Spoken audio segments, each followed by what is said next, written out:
Okay అమ్మా, శివ గారు, ప్రశాంత్ గారు అండ్ ప్రిన్స్ వీళ్ళు ముగ్గురు కూడా గ్రూపిజం చేస్తున్నారని మీకు అనిపించిందా? ఏ సందర్భంలో అన్నా అనిపించింది. ఎందుకంటే ఆయన శివాజీ గారే అప్పుడప్పుడు కూర్చొని అమర్ మీద జోకులు వేస్తున్నాడు, నవ్వుతున్నాడు. వాడికి ఏం లేదురా, వాడి మోకాలికి ఆయిల్ పూసుకొని వచ్చినాడు అన్నాడు ఒకసారి అదే తెలివే లేదు వీడికి అన్నట్లు కొన్ని 4-5 సార్లు నాకు అలాంటి మాటలు అయితే వినిపించినాయి. ఓకే అమ్మా, మరి ఈ రోజు మీరు హౌస్ లోకి వెళ్ళారు. ఫస్ట్ గా వెళ్ళగానే అమర్ గారిని చూసి అన్న మాట ఏంటి? నేను అన్న మాట, ఎలా ఉన్నావు డాడీ, ఎలా ఉన్నావు నాన్న అని అన్నాను. అమ్మ వచ్చావా, చాలా రోజులైందమ్మా నిన్ను చూడక, రోజు అనుకుంటున్నానని అమర్ కూడా ఎమోషనల్ అయినాడు. నేను కూడా కొంచెం బాగా ఎమోషనల్ అయినాను దగ్గరగా చూడడం వల్ల. అదే ఆయన కూడా అన్నారు, నాగార్జున గారు రోజు టీవీలో చూస్తున్నావు కదమ్మా అని. లేదు సార్, మాట్లాడడం లేదు కదా అన్నాను. ఏం చెప్పారమ్మా అమర్కి?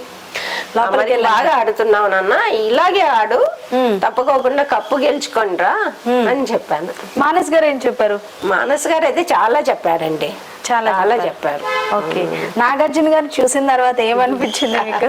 ఏమనిపిస్తుందండి, అంత పెద్ద హీరో పక్కన నిలబడితే తర్వాత అసలు మనకి ఆ ఎమోషన్ అయిపోతాము, మాట్లాడడానికి కూడా మాటలు రావు. అసలు ఆయన చూస్తే అలా ఉండిపోవాలనిపిస్తుంది, అంత క్యూట్ గా ఉంటారు ఆయన. ఓకే, మాకు అదృష్టం లేదు, నిజంగా మాకు కూడా జీవితంలో ఒక్కసారి అవకాశం వచ్చినందుకు నాకు చాలా హ్యాపీగా అనిపించింది. ఓకే అమ్మా, మరి అమర్ గారితో కాకుండా మిమ్మల్ని ఇంకెవరు పలకరించారు హౌస్ మేట్స్ లో?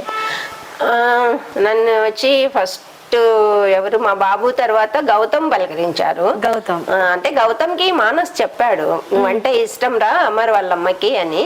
అప్పుడు గౌతమ్ లేచి మాట్లాడాడు. తర్వాత ప్రశాంత్ మాట్లాడిచ్చాడు నన్ను. లవ్ యూ అమ్మా అని అన్నాడు. నేను కూడా లవ్ యూ నాన్న అని చెప్పాను. ప్రశాంత్ అందరు బాగుండండి అమ్మా, అందరు ఫ్రెండ్లీగా ఉండండి అని చెప్పొచ్చాను. ఓకే అమ్మా, గౌతమ్ గారు అంటే ఇష్టమా మీకు హౌస్ లో? గౌతమ్ అంటే ఇష్టము.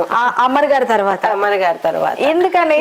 అంటే స్ట్రైట్ ఫార్వర్డ్, ఏదైనా కూడా అవతల వాళ్ళు ఏమనుకుంటారో ఏమో అనేది ఆలోచన చెయ్యడు. రకమని ఏదైనా మొహం మీదే చెప్పేస్తాడు, మొహం మీద అడిగేస్తాడు. అదే కరెక్ట్ కదా. ఫైనల్ గా మరి మీ అబ్బాయిని కలిసి వచ్చారు, మీకు కొంచెం మనసు కుదిటైతే పడి ఉంటది. ఫైనల్ గా మరి టాప్ 5 లో ఎవరు ఉంటారు అనుకుంటున్నారు? టాప్ 5 లో అమరు ఉంటారు, శివాజీ ఉంటారు, మరి గౌతమ్ ఉంటారు, శోభా శెట్టి, ప్రశాంత్ వీళ్ళ 5 కూడా టాప్ 5 లో ఉంటారు. ప్రశాంత్ గేమ్ ఎలా ఆడుతున్నాడు అసలు? బాగా ఆడుతున్నాడండి ప్రశాంత్, ఫస్ట్ నుంచి చాలా బాగా ఆడుతున్నాడు. ఎందుకంటే అతను ఒక రైతు బిడ్డ, అంటే ఒక పల్లెటూరు నుంచి వచ్చిన అబ్బాయి కదా, చాలా కష్టపడి వచ్చాడు. అంతవరకు రావడమే ఆయన చాలా గొప్ప అనుకుంటున్నాడు. బాగా ఆడుతున్నాడు ఆయన. ఓకే, ప్రిన్స్ గేమ్ ఎలా ఆడుతున్నారు? ఫ్రెండ్స్ గేమ్ బాగా ఆడేవాడు, కానీ ఈ 2 వారాల నుంచి కొంచెం డల్ అనిపించింది. ఎవరి వల్ల అనుకుంటున్నారు?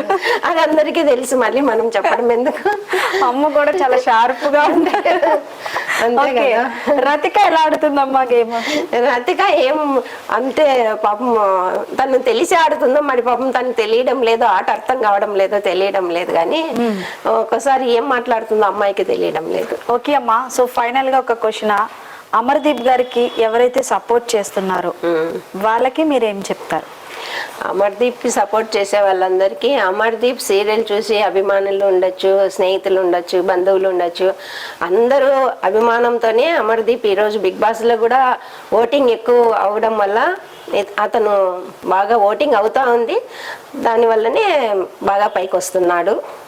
ఓకే అమ్మా, బిగ్ బాస్ సీజన్ 7 విన్నర్ ఎవరు అవుతారని అనుకుంటున్నారు? తల్లిగా నేనైతే నా కొడుకు రావాలని నేను అనుకుంటాను. అందరూ అలాగే అనుకుంటారు కదా, దానికేముంది, ఎవరైనా రావచ్చు, నా కొడుకు రావాలని నేను అనుకుంటా. నిర్ణయం అనేది జనాల చేతిలో ఉంటుంది. ఓకే అమ్మా, అమర్ గారి ఫ్యామిలీని టార్గెట్ చేసి వల్గర్ గా మాట్లాడుతున్న వాళ్ళకి మీరేం చెప్తారు?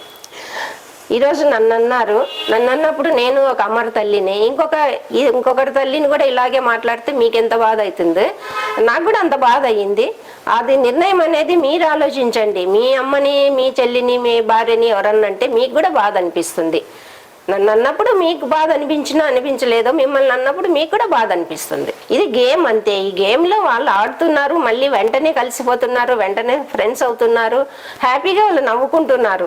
కామెంట్స్ పెట్టే ముందు ఒకసారి ఆలోచించండి, ఎందుకంటే అందరినీ ఎవరైనా తల్లి అన్నాక మీకు తల్లియే కదా. ఓకే అమ్మా, thank you so much. So మరి మరొక ఇంటర్వ్యూతో మళ్ళీ ముందు ఉంటుంది మీ కాకినాడ.